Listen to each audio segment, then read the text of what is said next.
J'avais eu une conversation avec Madame Aziza il y a quelque temps. Il lui avait été proposé, notamment par mes soins, de pouvoir, parce que Marc Atala ne souhaitait pas continuer suite à des problèmes locaux, et c'est le cas un peu à Villeurbanne où la situation politique, mais je crois que c'est tout parti confondu, est un peu tendue.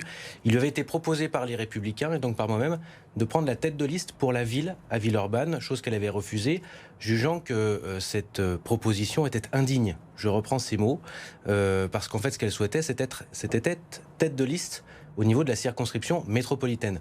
Et aujourd'hui, une conférence de presse, alors que nous n'avons pas été avertis, j'ai quand même des liens, disons-le, d'amitié avec Mme Aziza, qu'on se connaît depuis longtemps.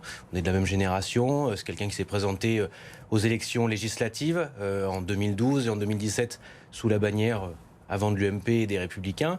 Ensuite, n'a prévenu personne. C'est un peu bizarre quand on explique il y a 15 jours que la tête de liste est quelque chose, une proposition indigne, et qu'après on se réjouit d'être tête de liste pour un autre camp. Y a-t-il eu des discussions avant ? Je n'en sais rien. En tout cas, ce qui est sûr, c'est que ça ne donne pas une très belle image de l'engagement politique et de la parole de